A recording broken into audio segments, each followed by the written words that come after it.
আজকে সকাল থেকে একেবারে মুষলধারে বৃষ্টি, তার মধ্যে ছেলেটা বায়না ধরেছে ওকে আজকে স্কুলে যেতে দিতেই হবে, কারণ রেনকোট পরে যাবে, এটাই ওর মজা। আর এলকেজিতে ওঠার পর থেকে ও একটা দিনও স্কুল বন্ধ করতে চায় না।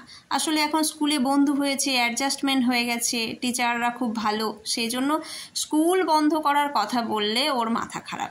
আর এমন একটা বিষয় নিয়ে বায়না করছে যেটা নাও বলতে পারছি না। তাই ওকে একদম ক্লাসরুম পর্যন্ত ছেড়ে আসলাম আজকে। আর টিচাররাও হাসাহাসি করছে। টিচাররা বলছে, আপনারা জানেন না এখানকার বাচ্চারা অন্য দিন অ্যাবসেন্ট করবে তাও ঠিক আছে, কিন্তু এইরকম বৃষ্টি হলে প্রত্যেকটা বাচ্চা স্কুলে আসবে। আর রাস্তায় কি ভিড়, আমি দেখে অবাক হয়ে গেলাম। বাচ্চারা জামা, জুতো, মোজা, ব্যাগ সব ভিজে গেছে, তাও স্কুলে যাচ্ছে। যাই হোক, আমরাও ছোটোবেলায় এইভাবে ভিজে ভিজে স্কুলে গেছি, কখনো কিছু হয়নি শরীর খারাপ।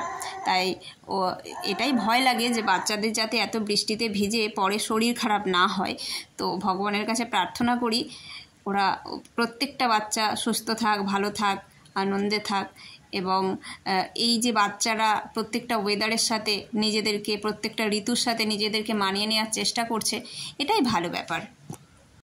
আর আজকে একটু সকালের জলখাবারে ইডলি বানাচ্ছি।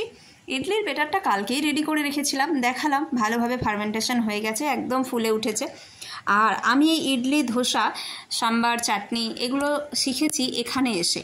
এখানে একজন সাউথ ইন্ডিয়ান আন্টির থেকে, উনি ভীষণ ভালো বানান ইডলি, ধোসা, বড়া, সাম্বার, চাটনি বা দই বড়া, এগুলো তো মূলত সাউথ ইন্ডিয়ানদের খাবার। তো সাউথের মানুষজন এগুলো আবার ওদের বানানোর মধ্যে একটা আলাদা স্পেশালিটি থাকে।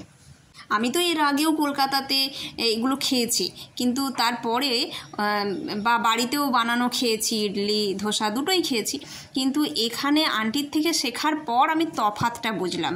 তবে আমি যে সাম্বারে যে মশলাটা দিয়েছি একদম সাউথ ইন্ডিয়ানদের মশলা, আমাদের ওখানে যে সাম্বার মশলাটা পাওয়া যায় ওটা নয়। আর এই ইডলি, ধোসা, সাম্বার, চাটনি, বড়া, দই বড়া এগুলো সাউথ ইন্ডিয়ানদের মূলত খাবার হলেও এগুলো এখন বাঙালিদের খাদ্য তালিকাতেও যুক্ত হয়ে গেছে।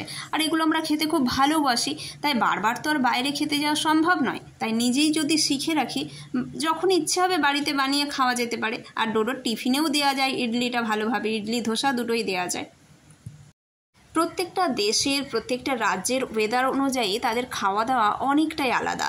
তাই আমার যখনই অন্য কোনো জায়গার মানুষের সাথে সম্পর্ক হয়, তখন আমি আগে তাদের ওখানকার কী স্পেশাল রান্না আছে, খাওয়া দাওয়ায় কী স্পেশালিটি আছে, এগুলো শিখে নেওয়ার চেষ্টা করি। এগুলো আমার খুব ভালো লাগে। যাই হোক, কার কার ইডলি বা ধোসা এগুলো খেতে ভালো লাগে কমেন্ট করে জানাবেন। যদিও খুব সাধারণ, কিন্তু মনে করলেই অসাধারণ।